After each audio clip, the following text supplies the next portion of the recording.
Hey guys, this is Let's Talk episode 5. As you can see, I'm dressed up as Luigi. I'm actually going to wear this costume for a Christian alternative to Halloween called Hallow Him. I just decided that since Halloween is just around the corner, I should wear it for this episode. Since we're getting into the Halloween spirit though, let's talk zombies. You know what? I really don't like this costume. See, this is why I don't like wearing costumes. It's just a lot to endure. So anyway, today we're going to talk zombies. I don't know about you guys, but I think zombies are one of the scariest fictional things ever created. Thank God there are no such thing as zombies, just like your mom has always said that there are no such things as monsters. You hear that, kids? Listen to your mommy and daddy. You'll thank me later. Since people are interested in zombies and scary things, they imitate them and do things related to them, yet they always know they do not exist. But here's a question for all you guys and girls who are so interested and obsessed with zombies. Suppose that zombies really did exist. What would you do then? We all know that the main goal for zombies is to add other people to their number. They want you to turn over to their side. My gosh, I shudder to even tell you guys how they attempt to turn you over to their side. The details are just too gross and horrifying to even get out of my mouth. But anyway, if zombies really did exist, then would you guys joke around about them then? If you ask me, taking zombies less seriously leads to taking death less seriously. Even though turning over is unlikely to occur in real life as much as zombies are to exist, both turning over and death are permanent life-changing events. Think about it. People in live-action media and media that resembles real life have never come up with a surefire cure to zombie infections. Sure, Princess Bubblegum in Adventure Time has always had the formula to a zombie cure, but Adventure Time is not live action and it does not resemble real life. So what if this was also the case in real life? What if there was no cure for a zombie infection? What if the military can't stop them? It's just something to think about. But this is the main reason why today's episode is about zombies. What's up with the sudden interest that our media has had in recent years with zombies? What is it about zombies that video game developers, filmmakers, and TV show producers find so interesting? Better yet, how on earth did our society find a sudden interest in zombies? At first, I didn't mind all these media franchises putting out these releases as if they were no big deal. Resident Evil and Dead Rising, just to name a few. Even the electronics company Toshiba put out this weird commercial for one of their products. Basically, in this commercial, a new line of Toshiba satellite laptops are being presented, which in the end came with an Impact Smart hard drive. Impact Smart meaning durable. Physically durable. In the commercial, it was perceived that if the hard drive wasn't Impact Smart, the laptop would go corrupt, and the electrician manning it would cause a nationwide power outage. With no electricity, the milk would get rotten, and according to the commercial, if somebody drank the rotten milk, they would become a zombie and start a zombie outbreak. It was kind of fun to watch, but again, that brings me back to this question: how did zombies suddenly get so popular? You know what? I think I know how this resurgence of zombie interest started. I want to say that it's Michael Jackson's Thriller music video that started it, but that was the 80s. Zombies were only popular for that particular instance in the 80s. Right? So coming back to our time, perhaps you know of a not-so-little game in 2008 known as Call of Duty World at War. The franchise already has stuff like top-notch cinema-like presentation as well as deep and addicting online multiplayer. So how do you make one of the biggest gaming franchises even more fun to play?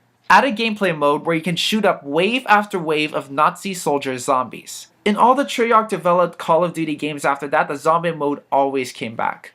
From time to time, I would hear some of my friends from church, especially one, his name's Jeremy. He loves to play Call of Duty. And sometimes I would see him and the rest of our friends get together to play zombie mode. Not that there's anything wrong with that. I'm just baffled at why they would huddle together when some of them are playing zombie mode. I think that's how popular the zombie mode is for the consumers that Activision just keeps bringing the mode back. I'll admit, I kinda got into playing zombie mode too. And it is suspenseful and a lot of fun. I remember playing it at a Walmart kiosk and getting somewhere farther than 5 rounds. This zombie mode of the Call of Duty franchise is what I think plays a huge role in a recent sudden resurgence of interest in zombies. I would say that in the year Call of Duty Black Ops 2 is released, that the AMC sci-fi series The Walking Dead also got popular. That series by far signifies the pinnacle of public fascination with zombies.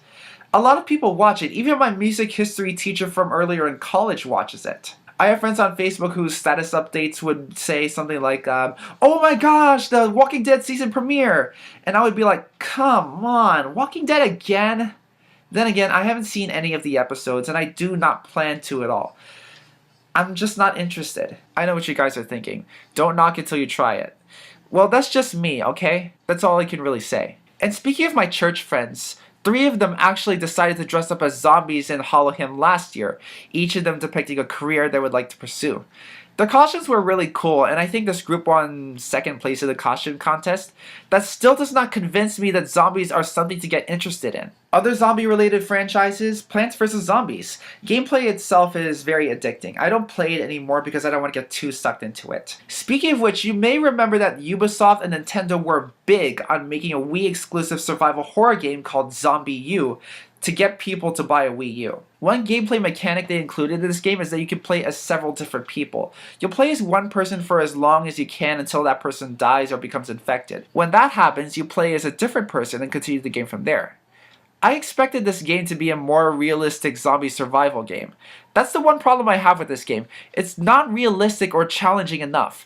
When you have a lot of health in your health bar, the AI zombies attack you only with swipes of their arms. When you're on low health, that's when they start attacking you by biting. I highly doubt that zombies want to weaken their targets before killing or infecting them. Realistically speaking, even if a zombie saw somebody that was fully healthy, the only reason why zombies chase after people is to spread the disease to that person through a zombie bite. So if Zombie U was meant to be that of a realistic zombie survival simulator, then the developers should have programmed the AI zombies to perform less non-infecting attacks. Unfortunately, Zombie did not do as well as Ubisoft and Nintendo had hoped. So we're not going to see a sequel anytime soon. Probably never will. Going away from fictional portrayal of zombies, the closest thing we've ever had to a real-life zombie attack, not to mention the most talked about, is the attack that took place in Miami, Florida. It took place sometime around Memorial Day this year, and it was discovered that the attacker, his name was Eugene, was actually high on this drug called bath salts. I think that's some form of cocaine or marijuana. This drug drove Eugene to attack and chew on another person's face, both naked on the side of the road. Isn't that crazy? I never want to be anybody's main course, and I definitely do not want anybody to be mine's. In the end, Eugene was shot dead at the scene. In the meantime, the victim, whose name is Ronald, is in a nursing home. Completely blind, his nose gone, but is doing just fine. According to him, that's all that really matters to him, knowing that there are people who care about him and are doing everything that they could to help him out. In the end, it's not all these recent zombie-related media endeavors that annoy me. It's this sudden public interest in zombies that does. If this keeps up, then we'll be seeing more zombie-related media and maybe even more zombie-related attacks. We're already seeing popular franchises like The Walking Dead and Resident Evil form zombie-infested haunted houses this year at Halloween Horror Nights, which, by the way, I have never been to.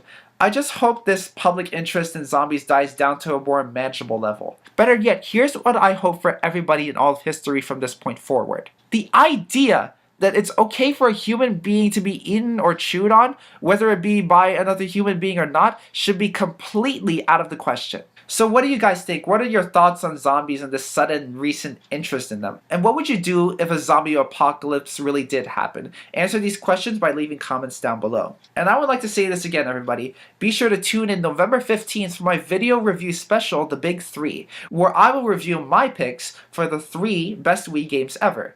Hashtag Big3Wii and spread the word. I'm out, everybody, and stay safe this Halloween. Thanks, everyone. Peace.